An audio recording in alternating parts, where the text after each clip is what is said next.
This episode of Mohr Stories with the great and powerful and mighty AJ Hawk, Green Bay Packer linebacker, number 50. Number one in your hearts, brought to you by GoToMeeting. Meetings are essential to the way we work. They're an opportunity to share ideas, problem solve. But if your team is spread out, different states, different towns, different parts of the building, coming together can be a real impossible task unless you use GoToMeeting with HD Faces by Citrix, the powerfully simple way to meet online. It's so easy. Sign up for GoToMeeting from your computer or your mobile device. Launch your first meeting in seconds. Then no matter where you are, you're going to be able to instantly connect to your team. Share your screen to collaborate on projects in real time. You want to show your boss something cool you were working on? Don't explain it to him over the phone. GoToMeeting, HD Faces by Citrix. You can show him in real time like a boss. It's just like meeting in person, even when you guys are miles apart. Start your free 30-day trial of GoToMeeting today. Visit GoToMeeting.com. GoToMeeting.com. Click the Try It Free button. You like that? It's free. And use the promo code J, my name, J-A-Y. GoToMeeting.com. Click the Try It Free button and use the promo code J. That's GoToMeeting.com. Promo code J. Meeting is believing. Put your name on it. Just put your name on it. That's all I say. Be a man or a woman. Put your name on it. Well, I'd like to hear about it, potheads. How the fuck you gonna know how to be great if you don't study greatness? Look at the game change. Donuts. If you want a battle, it's either that you will or you won't. You know, you're not a bad-looking man, Mr. Gals. But you are, Blanche. You are in that chair. There's something wrong with us. Something very, very wrong with us. Hey, man!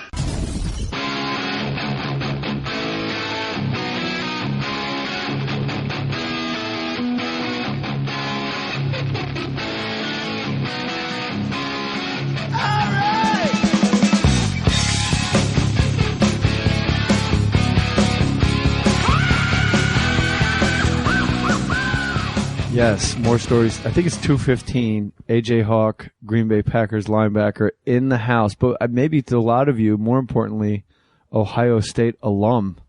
The man, AJ, first of all, I realized if every Ohio State alum and Packer fan listened to this podcast with you on it, this will be the most listened to episode ever in the history of the internet. You're right. If you look at the Ohio, 50,000 undergraduate at Ohio State. At least when I was there, it might be more. So everywhere I go, I seem to run into some alumni. And I'm actually a graduate of Ohio State. What was your major? Criminology. Did you really have to go to class? Or I had to go to class every day because my good buddy, Andy Katzenmoyer, if you remember him. Yeah, he was a bust. Monster in the middle. He broke his neck. Hold on. Yeah. I didn't know that. Yeah. Jesus. He had his neck fused.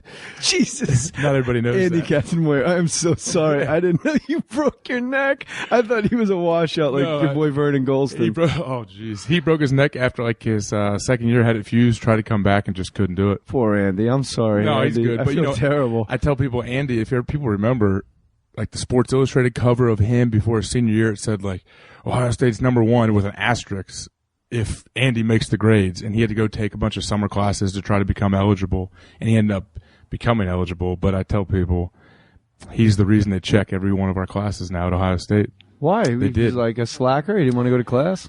I guess he was trying to take a few classes off here and there. Isn't that what USC is for? I don't know, man. I don't know about these West Coast schools, but yeah. So after Andy, no joke, every class I walk into, the very back would be, we had like 4 guys that Coach Tressel had assigned to check everybody's class. And he would sit there and make sure he didn't leave early, too. Now, usually whenever there's a sports person on the podcast, I always do a disclaimer at the front like, hey, if you're a gal or if you're a guy that's not into sports, don't tap out because it's a feel-good story. It's a story about the human triumph. And then I always get tweets saying like, that was great. Why'd you give the disclaimer? So I'm not going to give a disclaimer for you, AJ Hawk, number 50 of the Green Bay Packers. Thank you. You people probably know you from like fathead commercials having really long flowing hair, but now you're like high and tight. You look like you're in Saving Private Ryan, and that's part of what, Locks for Love? Or Yeah, we actually did. Yeah, I cut my hair off almost 2 years ago. Started my own little charity deal with it called Hawks Locks for Kids. I'm not didn't come on here to plug anything. I but yeah. want you to plug it because I think it's cool because you had that long flowing blonde hair, man. You were like an Amazon dude. For almost 8 years, I had it long. Almost 9 years, 8.5, 9 years. Grew it out. I loved Pat Tillman. A lot of people know his story.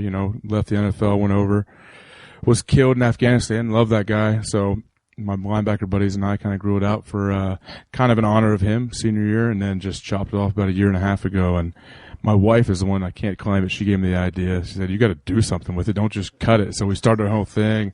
People have been awesome, sending hair in from India all over the place to make wigs for kids with cancer. I've still got mine. I've still got my hair when I had long hair. I'd be happy to donate it. Send it in. Let me know. You really have your hair? I still have it. It's one of the creepiest things I've ever heard. I was going to donate to Locks of Love, but I never got around to it, so it's perfect. Where do you keep freshly shorn, well, not in your case, not so freshly shorn hair? Freeze it in the meat drawer in my fridge, actually. Keep it fresh. I thought that's where mob guys keep their cash. That's where you...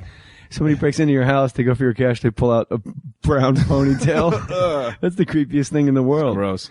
So is it still up and running, your charity? Yeah, we've had 2 of our main events we have back in Columbus, Ohio, where I live in the off season, and it's been awesome, man. Raised a ton of money we teamed up with a local hospital in Columbus to make wigs for kids with cancer, also burn victims, all kind of issues, but people, man, we put it out there. I was like, oh, this will be cool. People might care, hopefully they care a little bit. And it's just like, bam, instantly stuff came in from all over the place. People would always ask me, I'll run into somebody on the street, literally in Green Bay, and they'll be like, give me $100 bill. I'm like, here, I didn't know where to send it. So here, this is for you. Take it. I was like, oh no, man. I'm like, write this email address down, send it into them, because I don't want to be responsible, man. If I take the $100, if I mess up and put that in my back pocket, you think about that karma, man. If I end up spending that on something stupid. So. Is there a website for this? It's called Hawks Locks for Kids. Hawk HAWK Hawks Locks for Kids.org. Mm-hmm. I have kids. You have kids. We're both dads. It's hard to get a kid. It sounds like I'm making a joke, but I'm not. But you try to keep a 3-year-old to wear a hat. They hate no it. chance. I have a 3-year-old. Yeah. So I can't imagine how hard. I guess it sounds fun. I'm not trying to make a joke, but it seems like it'd be hard to convince a 3-year-old to rock a wig. What if it's one he doesn't like? What if it's all that's left is the mullet, Bono's mullet from Red Rocks? Then come on, Timmy. You got to show him. You got to show him the DVD and say, "Hey, this is cool now." Raise the white flag. I don't know how I can. I try to sell a lot of things to my little 3-year-old daughter. DVD of Red Rocks. I try to sell things to my daughter all the time and make her think it's cool. Like, oh, what do you look at this? Broccoli's amazing, and I try to eat her something, but I don't think I could sell her that. Maybe like a baby little hockey mullet, like those guys. If they made one of those with a little curl in the back. What about instead of baby wigs? What about baby playoff hockey beards? No, just a we whole could bunch branch of off kids. into many different things. Yeah, you know what? Show me a photo of a sick kid with a Hawks Locks for Love.org playoff beard. Come Stanley Cup time. That'd be the coolest kid in the hospital. You're right.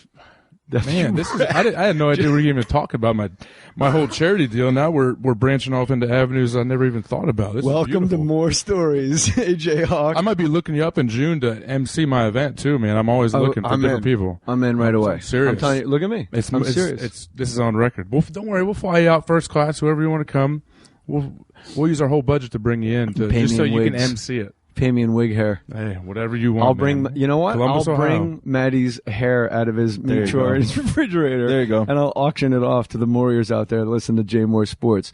AJ Hawk, we do a thing here. If people go to jmohr.com and click the Amazon banner, they buy whatever they want, and this money, I get like a little piece from Amazon, goes right to my kids' college tuition. You know damn well when you have kids, like your retirement and your savings, it doesn't exist anymore. No. It's all for their college, and you're like, oh no, you're going to college.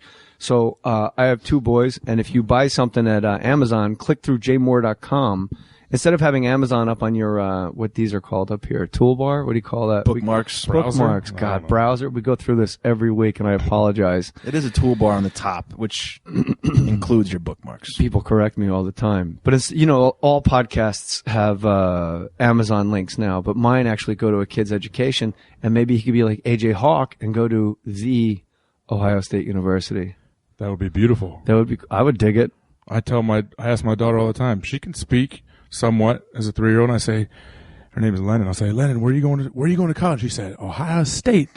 And I'm like, yes. And so put me on the phone with her. I'll change that up. I'll tell her to go to Michigan. Michigan State. I'd rather a kid go to Michigan State than Michigan, I think. Well, I played for Mark D'Antonio, the head coach of Michigan State. He is the man. You talk about a respected, tough dude that you're scared of. That guy. I want to ask you about different coaches, and especially about Ohio State, because you were with Jim Tressel when everybody was getting tattoos and the whole program got shut down. Shortly after me, but yes.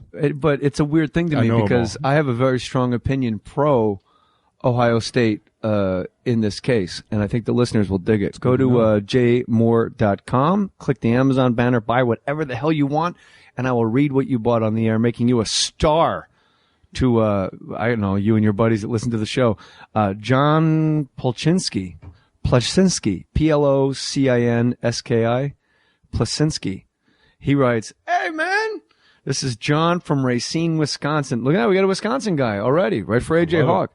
I clicked on your Amazon banner yesterday on your website, bought my 3-year-old daughter, Zoe, a Wear Deluxe pop-up pet pen for $66 before shipping and tax for our soon-to-be 8-week-old Weimaraner puppy. Zoe doesn't know she's getting her new best friend yet. We're bringing her home very soon to surprise her. I thought you might like to hear this since you're a fellow dog lover and love your kids like no other. I think I speak for all of your fans when I say we admire your comedy, your honesty, and most importantly, your family values. Take care, my man. Hey, John in Racine, Wisconsin. That was cool as hell, brother. Thanks a lot. So there you have it. You could buy anything you want. That guy bought a pop-up pet pen. And now, that's alliteration. Now your kid's going to go to college because of it. Right? Hopefully, yeah. I don't know. Did you sit down? Okay, I don't know if you did this or not. So I don't know what the ages of your sons, but 11 and 2. Okay. So the 2-year-old maybe. Oh, when my daughter was born, right before she was born, we sat down with like our financial people, and I think I have the numbers right. I'm probably way off, but they literally said if inflation goes the way it's gone over the last like 16, 17 years to when your daughter is going to college, they were saying it might be like $350, $400 to send her to school. Was that right? Does that make sense? Yeah. So then we should read another one. Yeah. So that instantly. Yeah. Exactly. So just holy smokes! Just do all that. $66 pet pen. What's the matter with you people? Buy more computers. So I tell them all the time, just sticking a golf club in her hand every day, saying, "Here you go." Oh, that's the way to do it. Girls scholarship. They need They said girls scholarships. Girls golf scholarships are one of the easiest to get because, there's not a lot of girls from America going to college here for and they hit for golf. From the ladies' tees. Yes, and they need it. Think about it. I'm going to dress my youngest son up as a lady. Okay. And teach him to just like the soccer movie. What's the soccer movie where they dressed up with a wig? Ladybugs. Ladybugs. Rodney Dangerfield. Yeah, right? Yeah, there was a kid like that. There's always some wacky kids movie where a boy dresses like a girl to infiltrate Joanna Man. My son will be Joanna Man. The white Joanna Man, just straight balling, just throwing bows in the paint to girls. Poor guy. Physical and make him feel good about himself. Yeah, but what what amazing with my kids, with my athletic prowess, they'd have like 2 points a game. Girls would be just skyhooking, chock full of nuts, hanging on the rim with their packages in his face. So maybe that's not a good idea then. We'll figure it out as we go. We'll figure it out, yeah. No, I sat down with my business manager, and I had to sell him on the idea because he likes things very fixed. And You mean the podcast? My business manager for the Amazon money going direct deposit to the college education. Because a business manager, they like things, it's their numbers people. They like things very fixed. This exact amount each month. And the Amazon, like some months it's this amount, some months it's a little less, a little more. But then he was all in and he was sold. So it's good. So you went to Ohio State. You played under Jim Tressel, known as the sweater vest. Guy wore a sweater vest on the sidelines. Now, the Ohio State program, explain to the listeners what happened. And again, I'm not leading you down a rabbit hole. I am completely pro Ohio State football player in this situation. Oh, you don't have to be. I mean, you don't have to be a homer just because I'm here. Well, I'm not going to change my opinion just because you're here. I think it's absurd. Honestly, what exactly happened, I'm still not 100% well, there were 6 or 7 murders. And oh, wait. Every day there. Wrong college. Go ahead. So Coach Tressel, I guess some players were selling bowl rings. Like we get these called gold pants. People from Ohio know about it. When you beat Michigan, you get a pair of these gold pants as a little pendant, and it's a big deal. Hold on a second. That's the gayest thing I've ever heard in my life. Well, my mom has them, so does that count? I don't wear them. I have 3 pairs. They're like real cherished in Ohio. Believe me. We want to reward your athleticism. Wear these gold pants out to the club. An old school story about. He got gold pants on. Yeah. An old coach from Michigan that said they put their pants on one leg at a time and. The gold pants, whatever. So, how big is the medallion? Like an inch. Oh, that's all right. So it's not like small. So I think it should be more ostentatious like and huge, like with big Jesus piece guys wear. A bling, like EPMD. Just go out to the club with your gold pants on. Maybe now. Hey, what's up? Check new generation. I got gold pants. Tracy Morgan as Ohio State. That works. Sorry. So you get gold pants. And they were selling, I guess, the rings for like Big Ten championship rings. Some guys got caught selling them. And I guess they claim they thought you weren't allowed to sell them. And they were making some money for them. Not great money, but whatever. And then they were getting free tattoos. What were the free tattoos in exchange for what, though? I thought. Were they giving away like a ring for tattoos? I guess a couple guys were. I thought they just got free tattoos because they're Ohio State stars. Okay, and the tattoo guy was fired up to tattoo them. Yeah, you're probably right. I guess if I'm getting tattoos, I don't want a free one if it's going to be there forever. So that's why I instantly thought of. I'm like, I'm not going to the lowest bidder here for this thing, man. It's going to be there. So, do you have any tattoos? I have 0. But what I'm thinking of, you can see I got this thing on my left ring finger. I normally wear my wedding ring, and my finger got bent sideways like 90 degrees this year. And this thing just won't come back. And I can't fit my ring over this big knuckle. So I'm thinking of designing a little tattoo for my ring finger. Kiss of death. Kiss it, really? You'll be divorced in 8 months. Oh, yeah. You can't tattoo. That's what's keeping me away from it. Yeah, don't do it. Don't do it. Yeah, I haven't done it yet. What I'm doing is trying to get the expanding ring. You can fit over your knuckle and then clasp it down over. I don't know. It's stupid, boring. No, it's not stupid. I think it's a salient point. But I know what you're saying, the kiss of death, though. If you get a tattoo of someone's name or that wedding ring tattooed, like then the wheels just fall off. It's you know what? Hulk Hogan has a little from Linda, his old wife. Yeah, things have worked out well for him and her. Yeah, things seem to be going well. Brother. Now they are. I love Linda, brother. So here's my thing with this. Like if you guys get like the golden pants medallion, like you said. But you earned it in a game. It's yours. You own it. The school gave it to you. It's your property. You keep it in your home. So then why can't you sell it? That's the question that I think any rational human would ask. Yeah. It's ours. It's mine. If I want to sell my shoes to somebody, great. But shoes that you wore in a game, you're not allowed to sell. Exactly. So where do you draw the line? Stupidest thing I've ever heard in my life. That's why the NCAA is just a joke right now. It is a joke. But explain to the listeners how severe the punishment was. Oh, my gosh. So the players, I think they all got differing games on how many suspensions and whatever. And then the thing about it is, though, Coach Tressel, the guy that was literally born to coach Ohio State football, just awesome. I played 4 years for him. I can't even describe how amazing he is. I'm a huge homer towards him because I know the true Jim Tressel. I know him.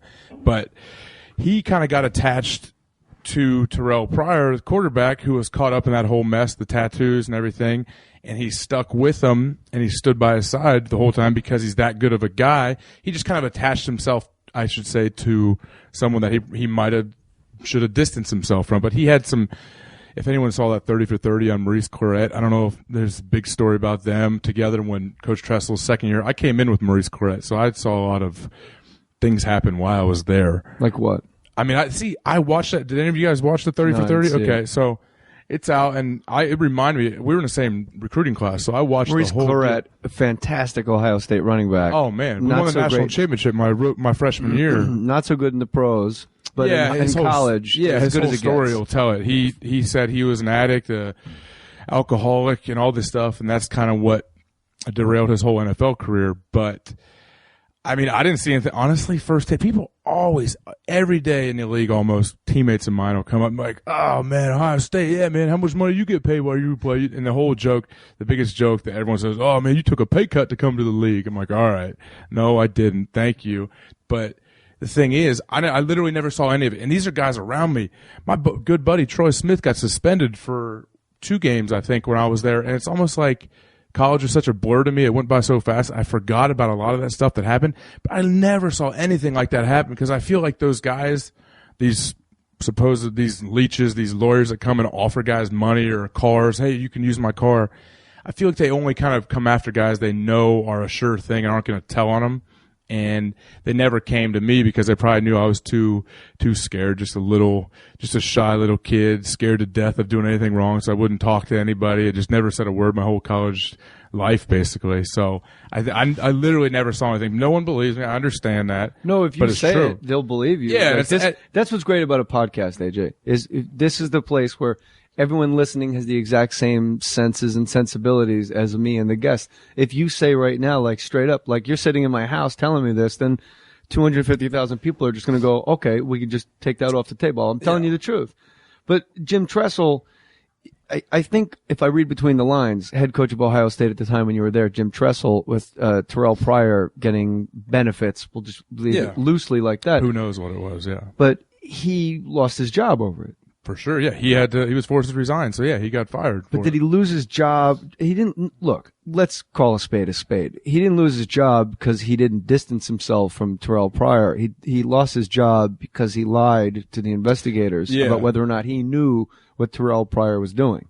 Exactly. So he must have originally really loved Terrell Pryor. He did. Because I'm sorry to interrupt you real quick, but you've already laid the groundwork as Jim Tressel, Coach Tressel, being like, ironclad, so square.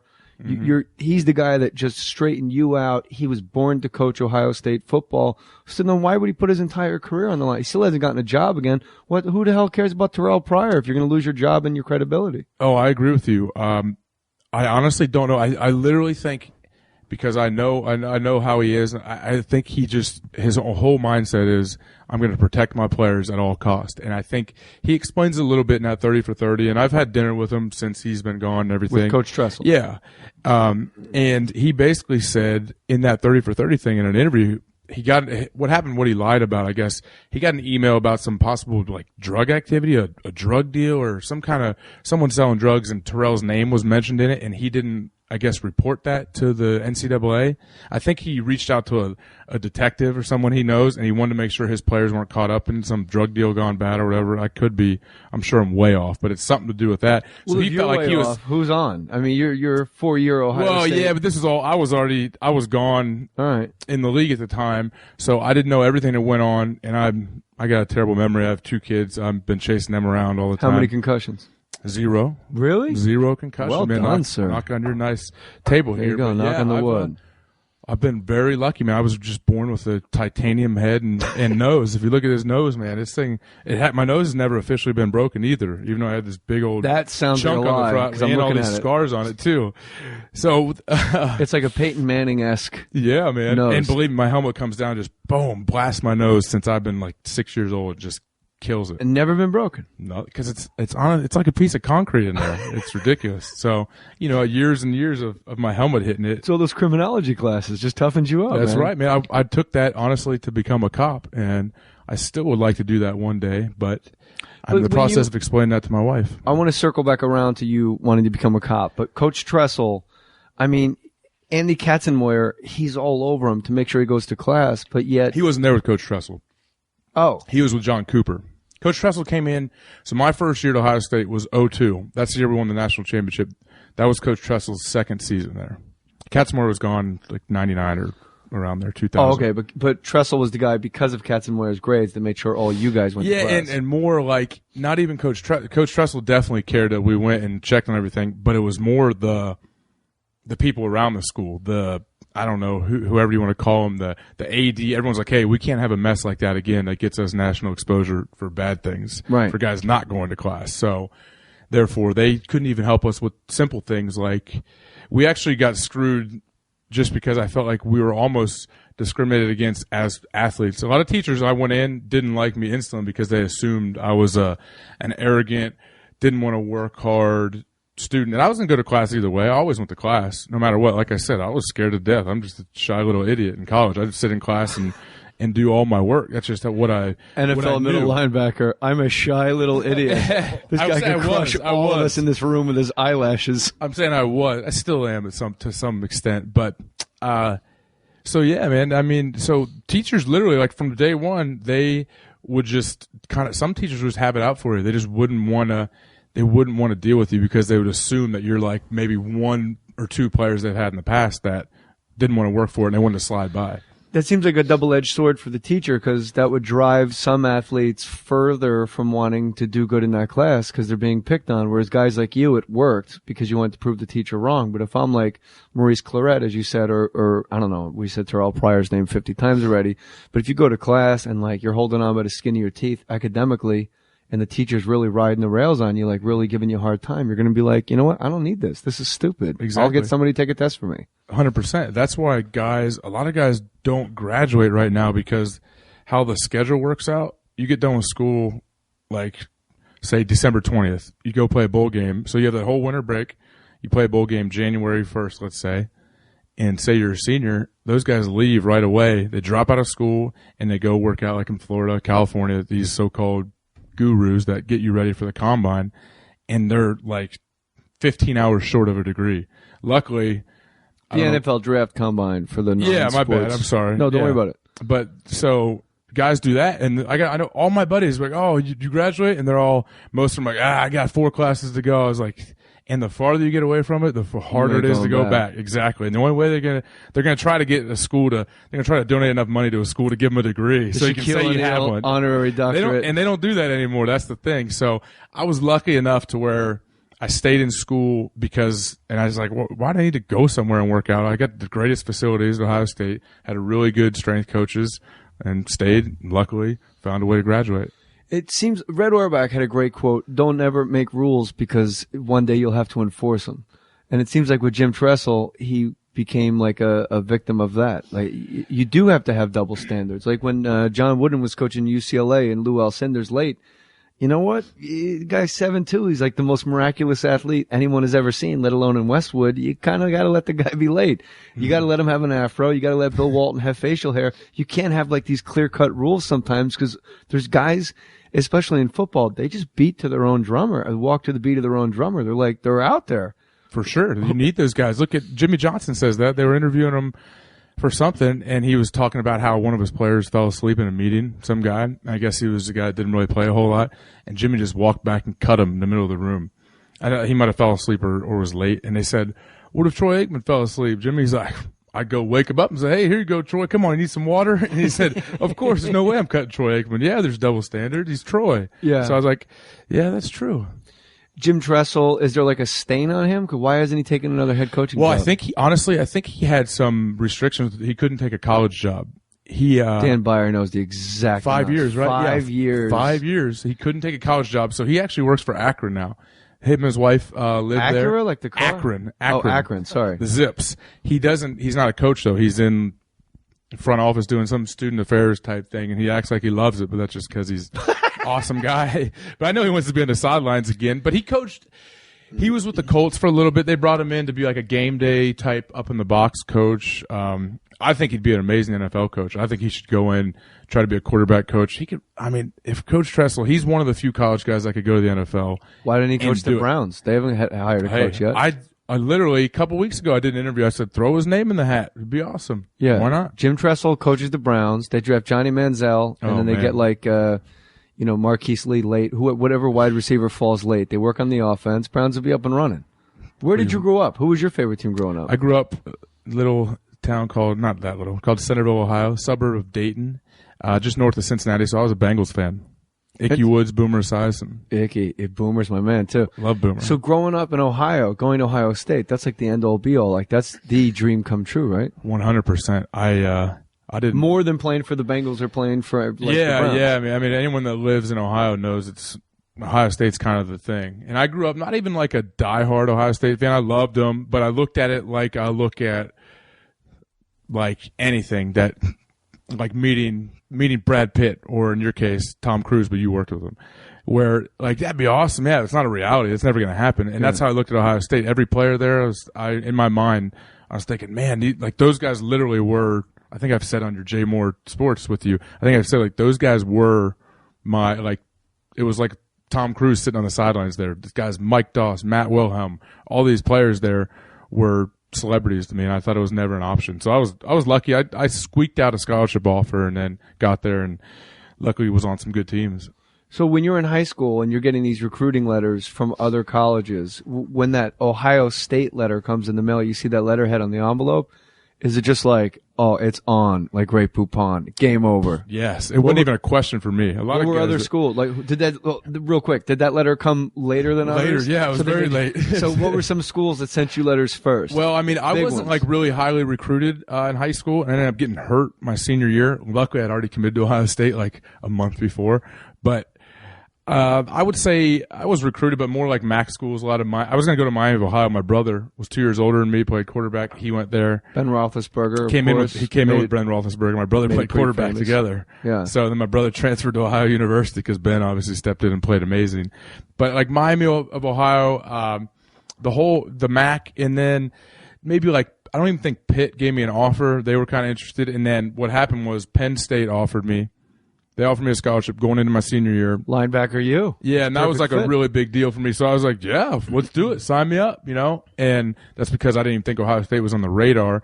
But how it works is if you get an offer from one big school, a lot of times some others will come calling. So they offered me, and Ohio State kind of showed interest and said, if you come to our camp and work out for us, whatever, we need to take a look at you. So I came to camp. They called me into Coach Tressel's office afterwards, and they offered me a scholarship with me and my dad. How old are you now? 18? 17. You're 17, and you're at Ohio State. And what's the workout? What do they make you do? Well, it's like a 3 or 4 day camp where they do everything. You're in a camp with like 1,000 kids, but then they kind of have like 20 or so they really want to look at. The 1,000 kids are because they're making tons of cash. That's why, believe me. We weren't going for free. We were paying. But they kind of separate you. You have your own little games. You play. You run 40-yard dash. You do all these tests. Cornhole? Did you guys play cornhole? I wish. You know about cornhole? Cornhole, Ohio, Midwest, Cincinnati originated. I dropped it in on you. Cornhole. How do people not know about cornhole? They call it bags. No, they think cornhole. They think rear end because they think it's your rear end everywhere else in the country. Well, of course, but it's a beautiful game. Everyone needs to play. And in both instances, it's a beautiful game. You find the right partner. It's a beautiful game. My college roommate Nick Mangold. You're a big Jets guy, aren't you? Huge center for the Jets. Yeah, I grew up with Nick. We're from the same hometown. So my roommate Nick and our other buddy from our hometown. Literally, after every game, we'd sit on the sidelines. There's not the sidelines, the street right out front of our college house. Set up our cornhole boards, and we would literally find just these drunk stragglers from the game cruising down the street and be like, all right, come on, buddy. And we'd try to bet them and play them in cornhole and just mop up. It was beautiful. Basically you're throwing beanbags into there's whole a ton target. of strategy, though. I'm telling you. How is there a ton of strategy? If you play me once, great, play me once, and if it was my brother and I, we'll beat you 21-0. I would think the strategy would be, I'm going to throw this beanbag into that hole over there. It's a lot easier said than done, Jay. Well, I know that. It's like when you have hecklers come up and say, oh, I can tell a joke. No, you can't. I think it's probably a little different. I think it's very different. A more narrow skill set as a stand-up comic than a great cornhole player. A Hall of Fame cornholer versus a Hall of Fame comic. I'm telling you, I'll take George Carlin over you. Yeah, me too. There's some. If you run into a guy that's from Cincinnati, he's like, "Hey Jay, you want to play cornhole? Don't do it. Oh, shit. He will embarrass you. I'm just letting you know." That's what. So people, I know you probably. I mean, you got people from all over listening to this, but the majority will not know cornhole. Just Google it. Put it into YouTube. I don't think you want to do that. Right, my bad. My bad. I don't think you want that in your history search. I don't know. Where do I find what would you good? Put in your YouTube then? You put in Google search that history, buddy. Where do I find good cornhole? Don't use on the same laptop your kids use. Oh my God. This episode of Mohr Stories is brought to you by the following sponsors. Hold tight. 2 of the most common New Year's resolutions: get your life organized and start a business. You can quickly do both at LegalZoom.com. My friends, getting your life organized starts with a last will and testament or a living trust from LegalZoom. You'll protect your assets, your family, get peace of mind. Starting a business? No problem. LegalZoom.com can help you launch your dreams and save you a ton of time and, more importantly, a ton of money. LegalZoom.com has helped start over 1 million businesses. I want my listeners to be 1,000,001, 1 million. Let's make it 2 million Warriors rally. That's why they earned an A+ by the Better Business Bureau. LegalZoom.com's step-by-step process was created by a team of experts in law and technology. LegalZoom.com is not a law firm, but they can connect you with a third-party attorney and provide you with self-help services. For special savings, enter Mohr, my last name, M-O-H-R, in the referral box at checkout. And please don't let another month go by before you take care of these things for your family and your business. From wills to business formation, trademark applications, powers of attorney, even bankruptcy help. LegalZoom.com. Password Mohr. When shopping for car insurance, consider this. Geico has been saving people money on car insurance for over 75 years. So if you're serious about savings, it's simple. Go to Geico.com. After 75 years, they know how to save you money. I try to find the right one, but it seems like they all just have one thing on their mind. Having only one thing on your mind can be a good thing when you find that special someone. At Geico.com, that someone is a car insurance policy, and the only thing on its mind is being your soulmate. Depend on easy online tools for paying bills and managing claims. Picture a life of savings as you gaze into the eyes of a free rate quote. That's our go-to move. Geico. 15 minutes could save you hundreds on car insurance. So you go to class dreaming of a good cornhole game to break out when it's over with. And you actually did have to go to class. You majored in criminology. You wanted to be a cop. You got recruited by Ohio State. You're an Ohio kid. You're at Ohio State. You're a starting linebacker. You have a national championship. At what point in class do you realize, hey, I'm going to go pro. I don't need a degree at all. What the hell am I doing here? I should be taking a nap in my dorm room.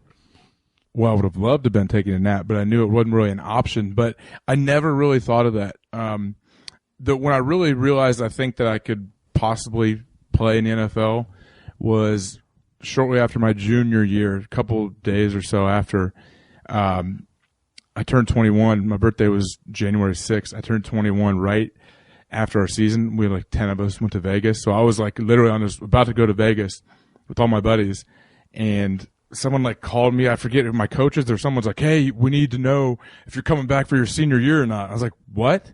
And they're like, yeah, we got to at least like make a statement. I was like, get it? What are you talking about? And they're trying to tell. I was like, yeah, of course I'm coming back. What do you mean? And then like they wanted me to come in and announce that I was going to come back for my senior year, like I was going to skip and go to the NFL. I was like, I'm sorry, it didn't cross my mind. No, I wasn't going to leave. I loved it here anyway. That's another part that just goes back to I was really, I don't know if you want to call it. Yeah, I'm sure I was naive and kind of living under a rock. You come across as the world's most naive man. I mean, I'm not trying to like play that role. No, I know. But I'm saying in college, yes. I literally, I was such just a meathead, just lift, football, steak, sport, school. Like that was my life. Mongo, like smash. No joke. I didn't meet my wife until my senior year in college, and she was out here. She went to UCLA, whatever. Not UCLA. Cal State LA, my bad. Okay. Yeah, so she was out here, and she's the person that she basically taught me how to speak English and how to speak to humans.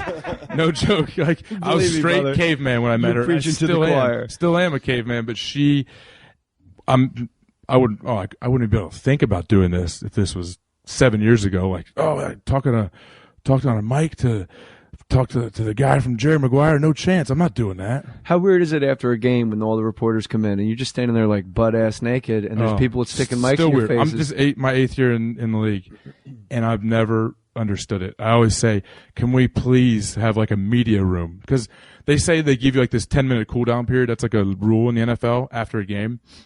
And it doesn't matter. There's no way you can get showered and changed. Get your whole uniform 10 minutes off. Get your shoulder pads over your nose. Yeah, exactly, man. Think about it.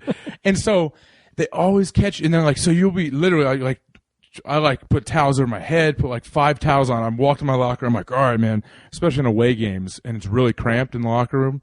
You'll have your back turned. You're like in your locker trying to find like your underwear to put on, and all of a sudden you can feel like 25 people, especially if you had either a good play or a bad play in that game that did something good or bad to win or lose the game for your team. They're right behind you, like, oh my man, this is so awkward. They're like rubbing up against your cheeks. It's terrible. And they don't care because they have to get their story. They want to get their first. Yeah, they don't want someone to steal their question. There's always that one guy in the back holding up like an old school tape recorder. Yes. You just see that over everybody else's head. I'd rather be that guy and just steal everybody else's. I mean, it's the same. It's not even stealing a story. We were all standing around AJ Hawk's locker, and he said, "I want to be a cop." I still want to be a cop.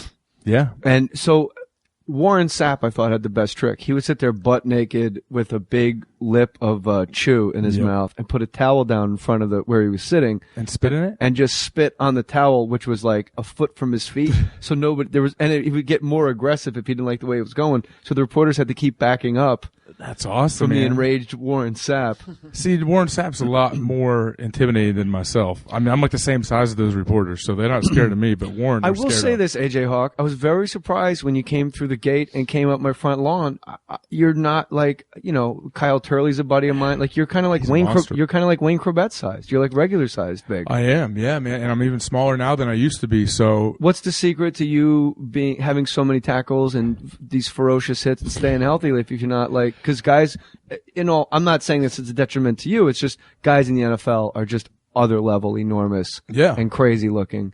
And you're just like, if I saw you at Whole Foods, I would just think like maybe you were a trainer. Yeah, exactly. Trust me, I get that a lot. I don't know. I always tell people there's no secret to like longevity or staying healthy. I've been lucky enough to be pretty healthy throughout my career. So we'll knock the table again, gentlemen. Let's go. This beautiful wood table here. But I'm saying there's no secret to anything. The reason you're successful, anybody's successful, is because you're consistent, you work hard, you do the right things. It sounds cliche, but it's super boring, but it's true. Any avenue. Were you considered undersized coming out? I guess you weren't. No, because you fifth? Yeah, fifth. But football's different. Football's so different now, though. You know, you see it. Everything's geared towards the offense. So I always say my inside linebackers coach, his name is Winston Moss, played at University of Miami back when they were killing it. He's like 6'4", 6'5". I'm not gonna say what he weighs now, but he played 10 years in the league. You better get him in a cornhole rotation, loosen up those arms. He's a big, scary man. I would not mess with him. But he played in the league, inside linebacker, like 6'4". He claims he played like 235, 240. I'd say 255. A monster. When he was playing. Huge. Played 10 years. Was a great player. And I was like, that guy's gone. They don't have that guy. Or if he's playing now, he's an outside linebacker. He's in the 3-4 rushing the passer like Clay Matthews does. Like those type of guys. But inside guys to be like that, you can't do that because it's a different world now. They're empty backfields. They're split out. You got to cover guys. It's just a different game. So I don't think those guys, maybe that'll come back eventually if these rules and stuff change and offenses can't do all this. Some guys, like the SEC linebackers that come out, they're a little oversized. Yeah. They seem a little large the last couple of years. Like 290-pound linebackers. Yeah, there's some big dudes that come out. And what do you weigh right now? I'm like 230, a little over there. That's really light. I came out of college. A running back weighs. I came out of college at 248 at the combine 8 years ago. So, I mean, I think I got some great advice when I was young from multiple guys that played. They say as you get older, get lighter. Don't get hit. You know, guys will naturally just kind of gain like a pound or two. They don't even mean to. It just happens through age. And so I feel better now than I ever have, and I'm as light as I'm like, I came out of high school like 225, just 4 hours in the weight room, clean, squat, snatch, killing everything. Just drinking Metrex. Oh gosh. All day, every day. Yeah. Oh, just drinking whole milk every night. So I still work out. I think that's an important sentence for the listeners out there. AJ Hawk's a guy drinking whole milk every night. And he never even finished the Vegas story because he had to come back. I'm sorry. I bounce around so bad. No, the point is like how wholesome you are. You're like blonde hair. You look like Opie Cunningham. Yeah. Opie Taylor, whatever his name is. And you're like, good. Oh man, I was an animal. Just weights, steak, whole milk every night, man. Like most guys be like, yeah, you know how we do? Just going to the club, my gold pants on, drinking whole milk. Give me a white Russian. Give me a white Russian. Hold the vodka. What do you think is your best discernible skill that?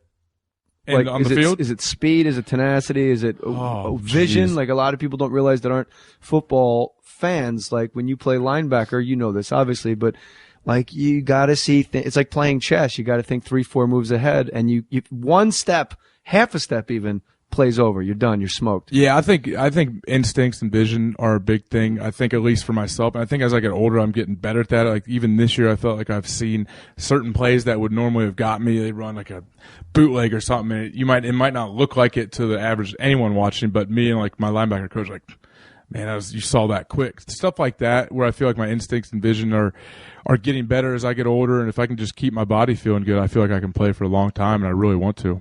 I don't think the casual fan realizes this either. How many hours of film would you say you watch a week? It just depends, but I mean, it's hard to put a number on it because we literally meet from people they don't know our schedule. Every day's we're so structured. Every day's so regimented. Wednesday and Thursday of a game week are our long days basically. And we'll come in, I get there at like 6:15 in the morning. I usually go home about 5 o'clock at night. And that's with 4 hours of meetings in the morning, go out practice for 2.5 hours, come back and meet for 2 hours, 3 hours after practice, and workout, practice, everything in between that. And our practices I try to tell people too, I'm not just hitting on, they say, oh, playing a football game is like getting in a car wreck every Sunday. I was like, well, guess what? I'm getting in a wreck on Wednesday and Thursday too because I'm hitting in practice. You got to tackle Thursday now. That's the one thing our union did. We only have 1 day of pads during the week. So on Thursdays, guess what? We're still banging. I'm still blasting my head off people. Has there ever been a game in your 8 years in the league that where the whole team prepared, you study the offense, you watch the film, and then like somewhere around the second quarter you realize, wow, we were way off. They're not running anything we prepared for. We're getting destroyed. It always happens. Yeah. Really? Yeah, we'll go into games. Oh, I get in, not arguments with coaches, but I'll start yelling. Guys on the team will laugh at me because in the huddle, I'll start yelling to the sidelines. They'll say, every once in a while this will happen where a coach will say, they all present like their own little thing. Like one coach will present the first and second down runs. This next coach will come and present third down drop back pass. Then this guy's third down play action pass, whatever. This is during the game. No. This is how they present during the week in our meetings. Gotcha. And they'll say, when they get in this formation, say they get in regular personnel. This is just like football speak for our team. Like regular personnel, and the tight end is in a pocket position. It is 100% run. And they'll say that, and I'll literally like this. I'll just turn around to my buddies. Everyone, I'll be like, all right, yep, don't worry. I wrote that down. Let's remember, guys. Because I like, and then all of a sudden they'll come out in that, and they'll throw the ball. And they do it. I'm like, yeah, really? And I look at the side, like, 100% run. And they don't know what I'm yelling, because they can barely hear me. I just freak out for like 10 seconds, and I come right back to it. So that happens for sure. So it happens to everybody on every team. Yeah, but I say all the time, it doesn't matter. It's football. Like when people try to make it really complicated, I'd be like, we have linebackers that come in and young guys, and I try to do whatever I can to help out, help them. But when things get really complicated, like, oh no, what did you see here? And what are you going to do if they do that? And I was like, well, you see that dude back there, that monster, like Steven Jackson. If they hand him the ball, I'm going to try to tackle him. They'd be like, okay. I'm like, that's honestly what we're doing. Caveman. Yeah. So, and I'm going to make sure I don't run into these. You see these big D linemen in front of us that are helping us? Just don't run right up their ass. Just play off them, whatever they do. Don't mess them up, and they're going to help you, and then you tackle that guy with the ball. But guess what? He's like 250 and runs a 4.3 40. So you better bring your head. Hit him low. And then maybe his knee dings you in the side of the temple and knocks you out. But, yeah, you got all kind of things going on now. Wayne Corbett, I was once at a Jets practice, and I was watching Brian Cox. Remember Brian Cox, obviously? Oh, my gosh. And he had, like, no muscle in his chest whatsoever, and I saw him afterwards just wearing, like, a T-shirt. He was, like, you're obviously in great shape. He just kind of looked like a guy. Like you would see, like the bodega, like buying lot. Like he just looked like a guy. Brian Cox. But he was like one of the he was ferocious. He was very good. I wouldn't say great. I would say very good NFL linebacker when he played. He's a stud. Absolutely. And I said to Wayne Corbett, I said, Brian Cox, he was like slow. He's not fast, like at all. Mm-hmm. And Wayne Corbett, I'll never forget, goes, no, but when he gets there, he's angry. Exactly. And I was guys like, are scared of him. What a weird job that's an actual something to put on your resume. When he arrives, he's angry. That's pretty good. I like that. I think I'd be proud if someone said that about you. Wouldn't you?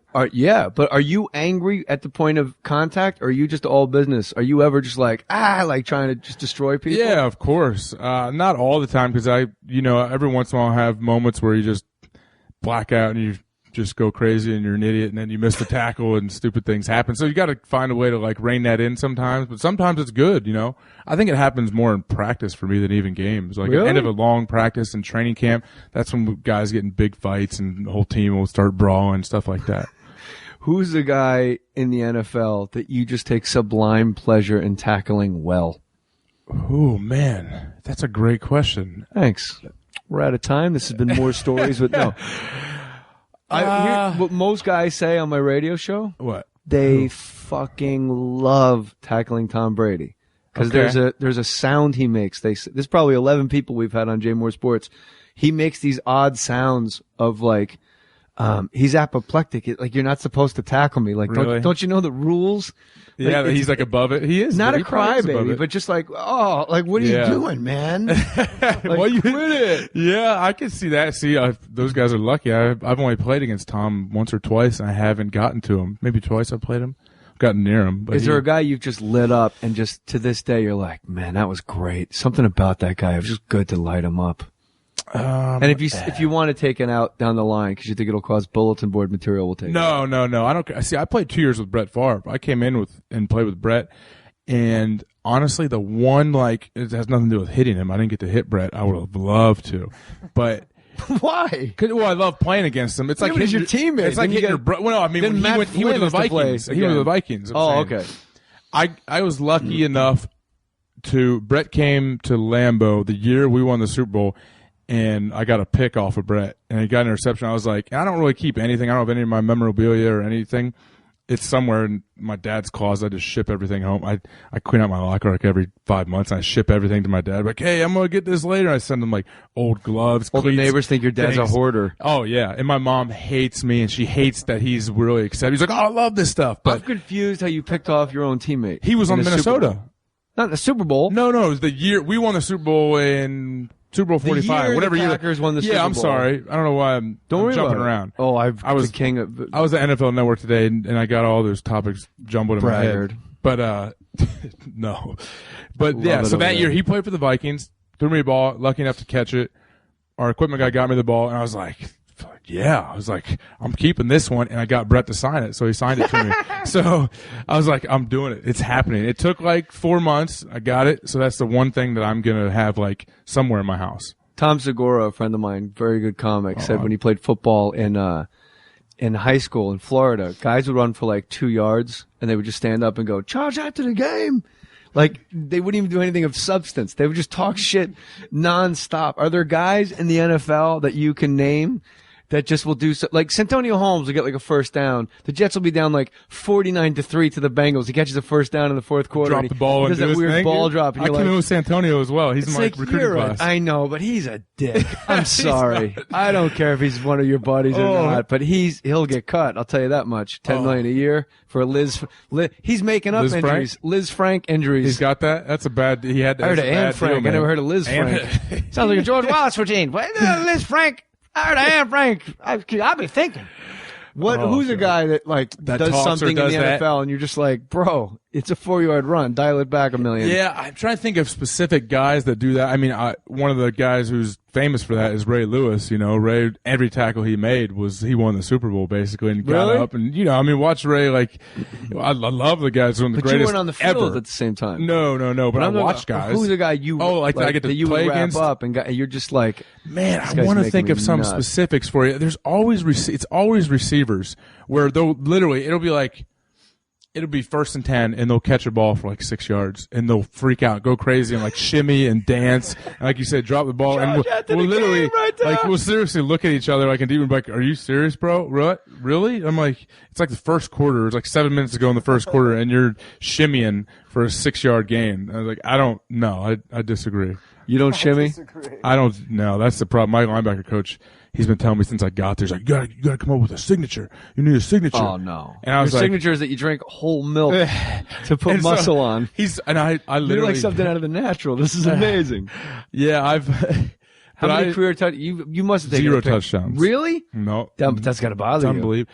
I mean, it does, but you gotta. Yeah, I just haven't found a way to get in the end zone, man. You tried to talk yourself out like, that doesn't really bother you. It bothers you, bro. Yeah, man. I mean, I've got interceptions and sacks and all that, but yeah, I don't know. I didn't even came close. Not even close. Every interception I got, it's like linemen are literally trying to end my career, diving at me. And so I'm like, oh, nope. I'll see. I'm going down. I'm not taking you on. 2014, we all got to just rally for AJ Hawk to take one to the house. Yeah, and people will destroy Twitter. It'll break if you get a touchdown, bro. What's your Twitter handle? At AJ Hawk? It's official AJ Hawk. I was late to Twitter, and that's all they got. If you get the touchdown from a takeback, are you going to have a shimmy? Ready? No. That's where I was going. Good job, boy. He always says that. My coach always, man, we need a signature. I need a signature. And trust me, I'm just going to let you in on a little secret, which you guys are smart people. You understand. Most signatures are so the camera zeroes in on that guy. You know that? Like, so say a guy makes a tackle. If you, a lot of times the best is, it's so funny. I love it, actually. I love when my teammates do it. They'll literally like run 15 yards away from us. Like, I'll come up, try to like, hey, what's up, man? When you go to celebrate with the guy. Like say like a guy, we make a big tackle for a loss or something together. Me and one other guy, or say a guy gets a sack. And you want to go up and congratulate him, he's going to run 20 yards away from the group, be out of breath so he can do his little sweet shimmy dance, whatever his celebration is, because then you're not getting, his view's not blocked. All the cameras can get him and show it nice, and then he can go home and watch it back. Yep, looks good. But if you get a touchdown, you got to do the Lambeau leap. That's one of the greatest traditions in football. It's got to be at home too. Yeah, man. I would jump in the stands. That's all I could do. But I always tell people, I'm like, my coach, he's like, man, you got to come up with something. I was like, are you kidding me? Lambeau leap, I was like, it's got to be organic. I need something to happen. If you were able in Green Bay, the Lambeau Field, it's the only place where it's like the coolest thing in the world. Everybody that scores a touchdown, they jump into the actual stands. Yeah. It'd be like beers falling in their eyes and people are throwing popcorn and they're going crazy and they're happy. That's like the coolest thing in the world. You don't need a shimmy if you have the Lambeau Leap. Yeah, I would jump it in the crowd. Yeah, of course I would. But like this is what I would say if I was your agent. If I was like Bob Sugar, like let's say it's 5 years from now, career's winding down. Okay, you take one to the house at Lambeau. You're at home at Green Bay. Yeah. You score the touchdown. You keep the ball. You jump into the stands. Stay there. Just stay there. Just retire. That would be beautiful. Just stay there. Maybe and forever they'll be like have them flip you over and just walk up the stairs right out to my car. No, just stay in those seats. What's an usher going to come and say, "Can I see your ticket?" It's like, no, I'm wearing number 50. I'm AJ Hawk. I just scored that touchdown that put us over the top. And then you'll be known forever as the guy that retired in the stands. Like it's the coolest thing in the world. I like it. I would do that next year. What do you mean? Why would I wait 5 years? If that happens next year and the game is out of hand, like say, no, I'm not going to retire, but say we win. Say all of a sudden we're winning by, say we're up like 14 and there's like that puts us up and there's only like a minute left. What if I just stayed there? What if you just tie it up though? Well, no, if I tie it up, I'd have to come back and play the rest of the game. I'm saying if the game's out of hand. You can only stay there if it's a game winner. Otherwise, you get the penalty. Game winner. Derek Brooks did that in a game. I watched when I was younger. Got a pick, returned like 50 yards for a touchdown, and he like kind of pulled his hammy a little bit, and he literally, what do you mean? He kind of like at his last like 10 yards, he kind of started hobbling with a hammy, and he was awesome because he was at their end zone by their tunnel, and he literally just took that thing in Tampa Bay, is when he played for Tampa Bay, picked off, running. He literally just took that thing right into the locker room. Like that's what Flipper Anderson did at the Meadowlands when he played for the Rams. Yeah, did you ever see that was the coolest. Yeah, I thought that was the coolest thing ever. My brother and I have two older brothers, and my middle brother played college football. My oldest didn't, but we always like, man, just take it right through the tunnel. That's Forrest Gump style too. Yeah, that's Forrest Gump. Like how cool would that be? That would be the coolest just to thing in the world. Right through the tunnel and don't come back out though. I didn't see the Derek Brooks one. I remember Flipper Anderson when he was with the Rams. He caught a game winner at the Meadowlands and just took it into the tunnel, and like with 4.4 speed. Yeah. When you hit that cement and cleats, you're taking your life in your hands. You just slid in like you did in the electric slide. I fell down walking out or running out, jogging out to warm ups one year. I'm telling you. So I played with Charles Woodson. I'll try to make it real short. I was running out Lambeau Field, our tunnel, for our initial warm-ups. It wasn't the warm-ups where they call you out one by one. It was when we were all just running, the Green Bay Packers for warm-ups, whatever. We ran out, and I'm running out. Me and my buddy Brady Papinga, works for Fox Sports 1 out here, actually, and Charles Woodson. I'm running like this through the concrete, and I was like my second year, third year in the league.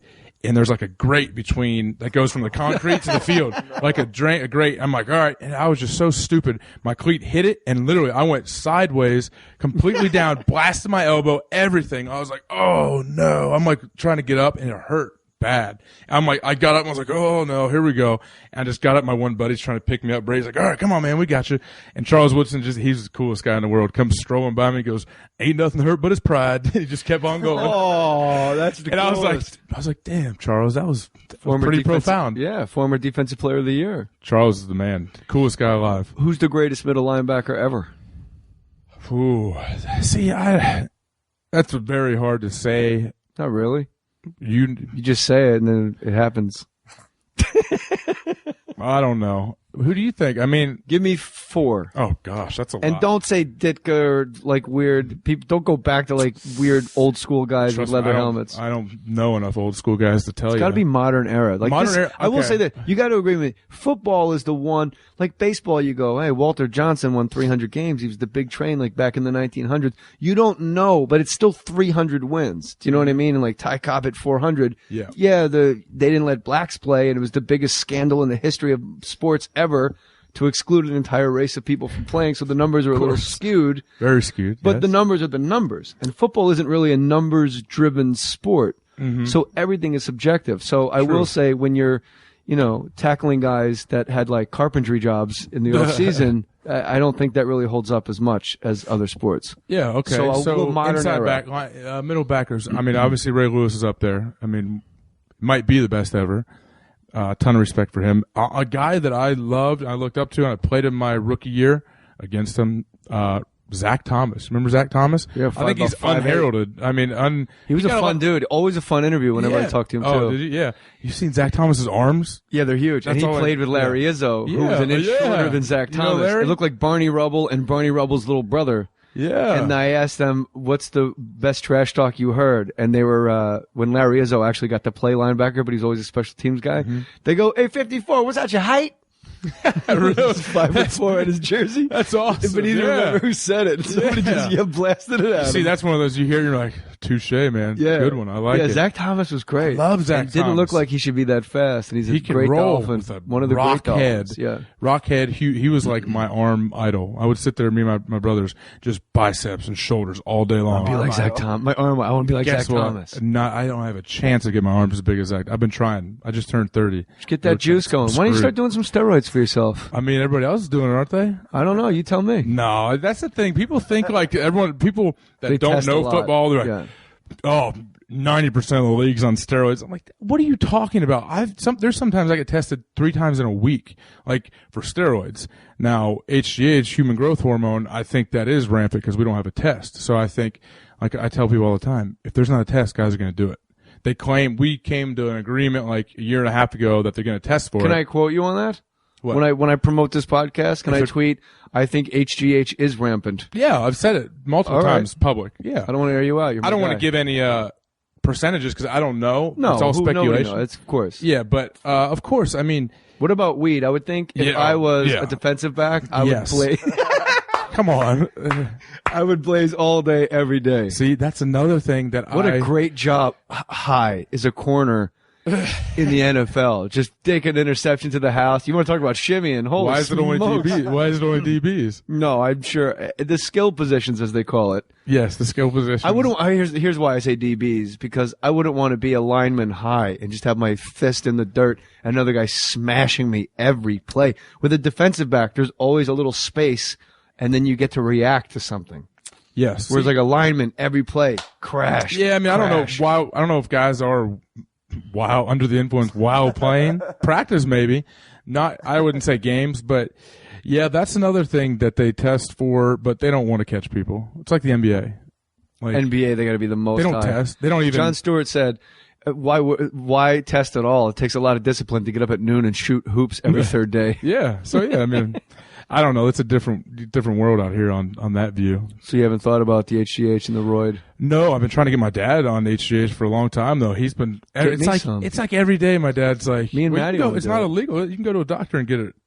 Oh, really? Yeah. It's more fun if I get it illegally, though, through a Green Bay Packer. And you should like film it and have someone inject you. I'll get it from Jim Tressel. Oh, he's in good shape. I mean, he might be on it.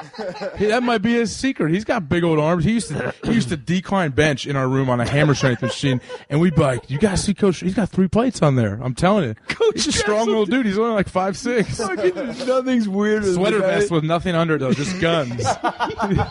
Red sweater vest, and he would cut it'd be like a little V-neck, but he would cut it deep. Yeah. He'd cut it deep so his pecs would show you more. And just these big old Youngstown arms just decline. Youngstown arms. You try to talk to him, he wouldn't even look at you. He'd just grunt. Nothing weirder than the guy doing decline bench at the gym. It's like, what are you doing? Well, you're a big incline bench guy. I always hear you talk about that. I love incline bench. You got like dumbbells laying around here. Yeah, a lot of the stuff that doing curls we're and shoulder doing press right now. We'll do it later with another guest. So Ray Lewis and Zach Thomas. See, I mean, I would put Zach up there. Who knows what other people would.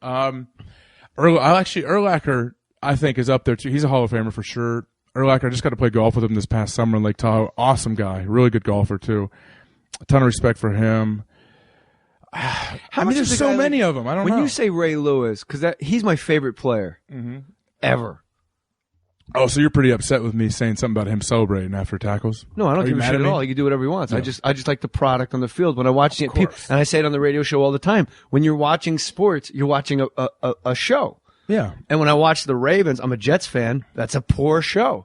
That show's going to get canceled unless they get the numbers right quickly. Yes. And when you watch the Ravens play, and when it's like Terrell Suggs, T. Sizzle, Ball So Hard University, you're like, I love this show. Yeah. And it seems like when guys go to the Ravens, they play differently. Like when Ricky Williams had that 1 year with the Ravens, all of a sudden he's just lowering his helmet and like crushing fools on 3rd and 4 draws and stuff. It was nuts.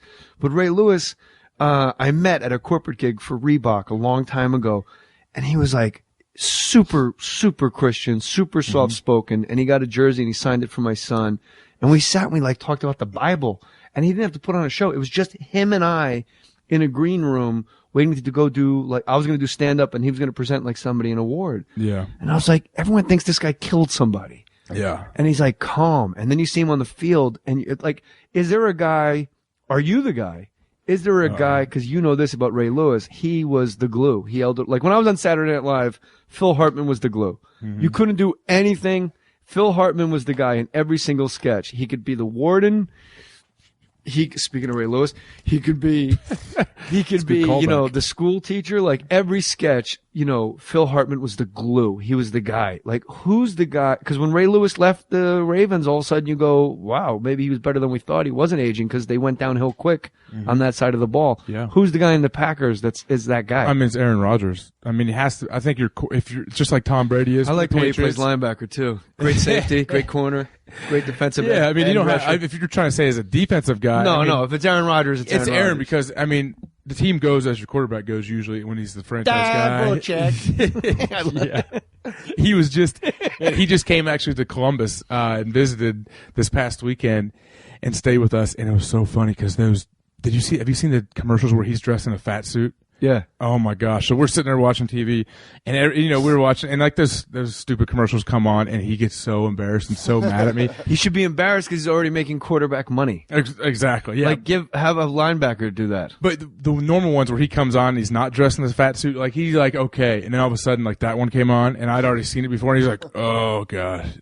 And he like, I hear like made noise. I was like, "What? This one's awesome, man! Look at you! You look sweet, cool, fat suit. You're such a good actor, man." He's like, "Shut up." He's like, "Change the channel." I was like, "Yeah, I want my wife to change the channel." Yeah, that'll go over big in the Hawk household. And that's your real last name. That's not a porn name. AJ Hawk is your actual name. That is my name. That's cool as hell. Aaron You were James destined Hawk. to be Aaron James. Aaron James. Yeah, never gone by that. My parents call me AJ from day one. But that's yeah. like you were born to be a Green Bay Packer linebacker. It's amazing.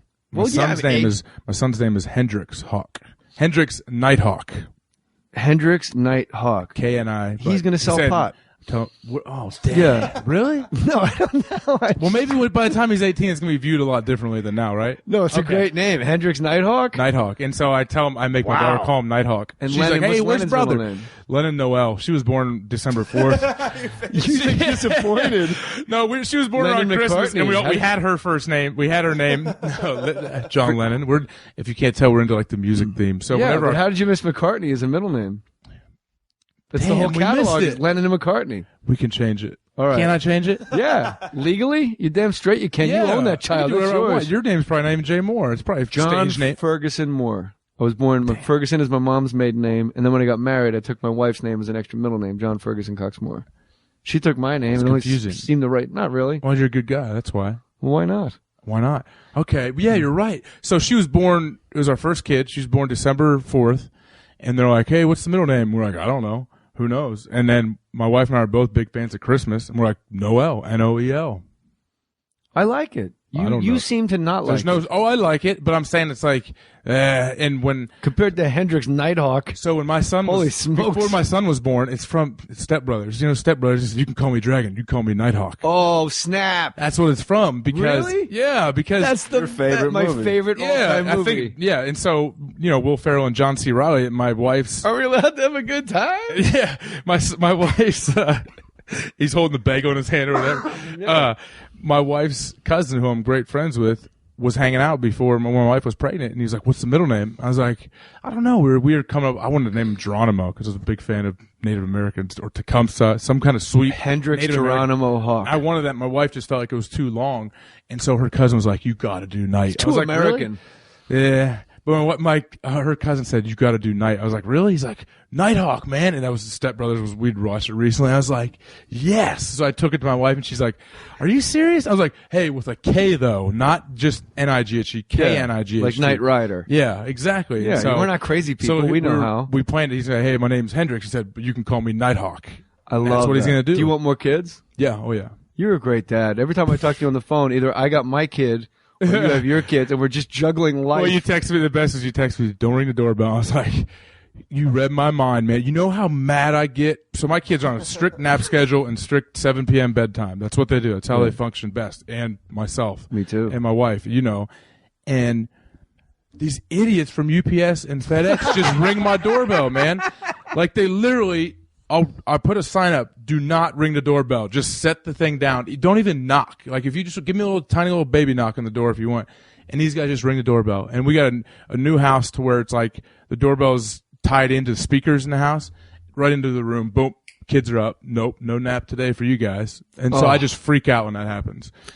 How weird is it to be like one of the, no, don't be this, but very funny story and all true. All packages to me, anybody listening, no signature required, just leave it. Exactly. Another thing is terrible. No one's taking anything. How many packages I've missed because you needed to sign it and they take them away because I wasn't there twice? Bro, I can show you 4 UPS slips in a drawer in my kitchen that I don't know. People probably sent me Tiffany China. Who knows? Yeah. But it ain't getting picked up. Don't ever leave it. I always say leave it on my door. I don't care. They're not taking crime in Green Bay, Wisconsin. No, it's very low key, right? Very low key. Yeah. So you can just leave it there. Like that's for if you live in the Bronx or someplace like you can't leave it like in the stairwell of the housing complex. But fancy men like you and I with the well-to-do mortgages and children with goofy names, I'm putting myself in the same boat. Yeah. My son's name is actually Dragon.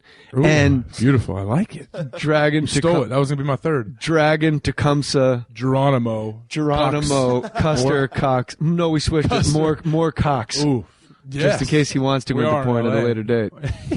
How weird is it? We'll round third here with this one because this always fascinates me. You're like the most famous guy in Green Bay, Wisconsin, one of the smallest towns, and of course in Ohio, because you're AJ Hawk and football fans know who you are. It's got to be weird to be just gobbled up by the public where you play football.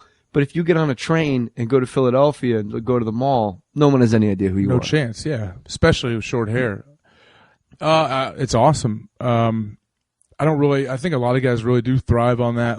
Well, Aaron Rodgers does not thrive on it. However, everywhere he goes, everyone knows him as the discount double check guy. Yeah, and But doesn't a part of you want that? Isn't that part of it? He's on a different level where, I mean, he's on a different stratosphere. Like those guys like A-Rod, Tom Brady, Peyton, I don't even think us minions in the league can't wrap our head around like what they have to deal with. So it's got to be really, really tough. So I'm happy to not have that. I know it sounds like, well, whatever.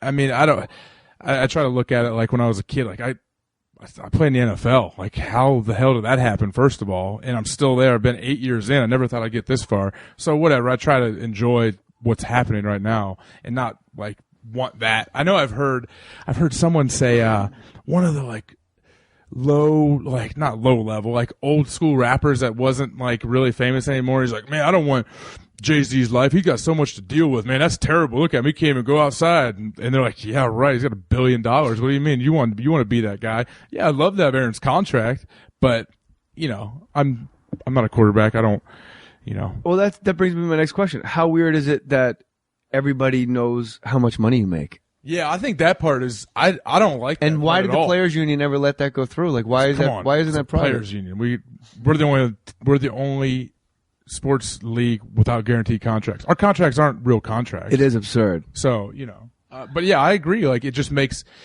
players big targets because everybody knows they even know, like, when you get paid, like when you get, like, off-season bonuses, all this stuff, because that's how they cut guys and do everything, because they offer bonuses. You must love when fans yell, "We pay your salaries."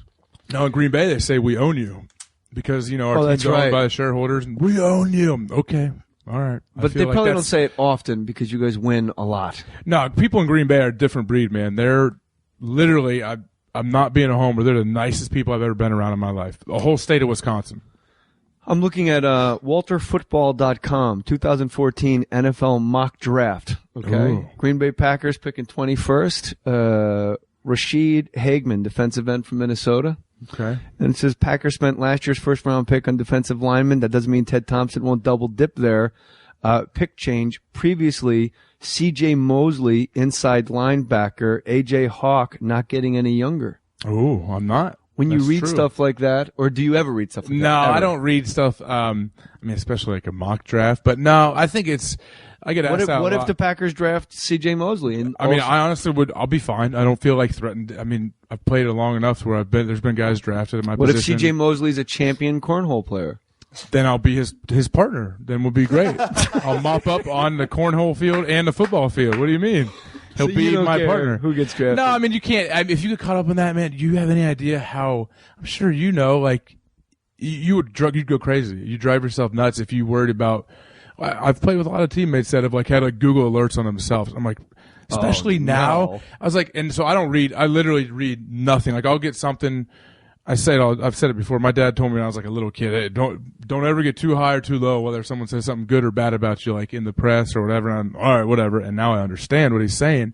But I've been a guy who I've never read anything on myself, just because I don't feel the need, good or bad. And every once in a while, someone would be like, especially on Twitter, people can get you directly. God, I mean, of course, yeah. But I'm saying say like a writer, you know how many, there's like blogs, everyone's a writer now and can do anything, but even if someone will send me something like, hey man, send me like a link, look at this dude wrote a great story about you, he finally came around, he's hated you for 7 years or something. I'm like, first of all, I didn't know he hated me. Yeah, second of all, I'm not clicking on the link because it's not like, I just don't want to get into that world. It's just not worth it. Not worth my time. You have a Super Bowl ring, your 8th year in the league.